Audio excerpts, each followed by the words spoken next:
मुख्यमंत्री नीतीश कुमार जी ने तमाम सक्षमता पास नियोजित शिक्षकों को औपबंधिक पत्र देकर ये बात कहकर खुश कर दिया कि आप जिस विद्यालय में हैं उसी विद्यालय में अपना योगदान देंगे।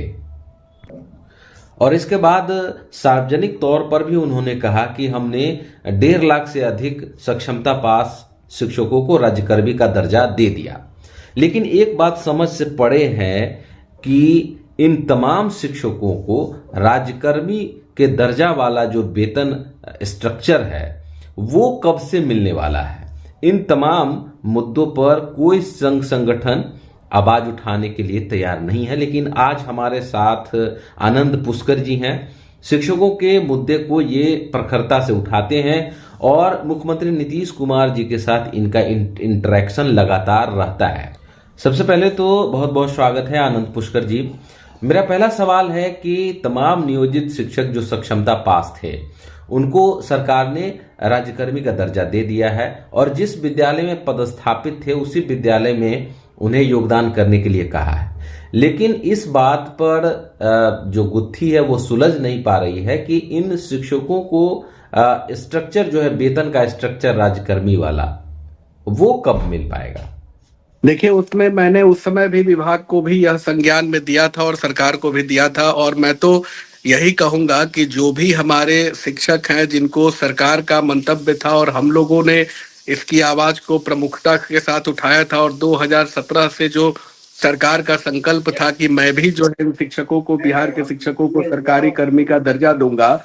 और बिहार के माननीय मुख्यमंत्री महोदय जी के पहल के बाद जो है 2023 से जब से यह विशिष्ट शिक्षक की नियमावली आई है तब से विभाग को उनको सरकारी कर्मी का दर्जा दे देना चाहिए।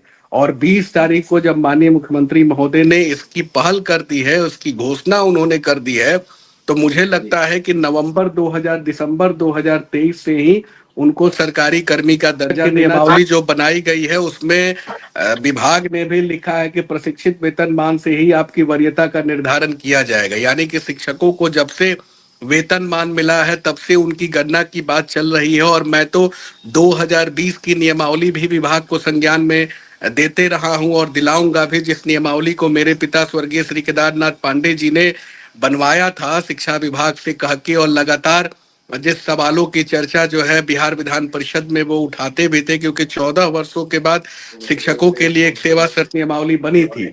और सेवा शर्त नियमावली 12 का 7वां कंडिका में आप देखिएगा, उसमें प्रोविजन है सेवा की निरंतरता, जिसमें स्पष्ट रूप से है कि अब से जो भी नियुक्ति होगी शिक्षकों की उसमें उनको सर्विस कंटिन्यूटी का लाभ दिया जाएगा। तो मेरे समझ से वह जो नियमावली, जो सेवा शर्त नियमावली 20 की बनी है, जो विभाग ने बनाया था, सरकार ने ही बनाया है, तो उसी नियमावली को बस लागू करना है। सर्विस कंटिन्यूटी जब से वो पुराने समय से नियुक्त हैं उनकी नियुक्ति तिथि की गणना को करते हुए आप जो है उनको सरकारी कर्मी का दर्जा आप दे दीजिए। इसमें कहीं कोई इफ बट की बात नहीं है, बस यह करने का फेरा है। और मुझे लगता है कि विभाग को अब इसमें कहीं विलंब नहीं करना चाहिए, यथाशीघ्र, क्योंकि माननीय मुख्यमंत्री महोदय जी का रिकमेंडेशन है इसमें। इसीलिए विभाग को यथाशीघ्र जो है इन सब सारी चीजों की प्रक्रिया को पूरा कर लेना चाहिए और पूरा करके नोटिफिकेशन को जारी कर देना चाहिए, क्योंकि आज की परिदृश्य में शिक्षक भी सरकार के हैं और माननीय मुख्यमंत्री महोदय ने ही दिया है, वही दिए भी हैं और आगे भी वही देंगे।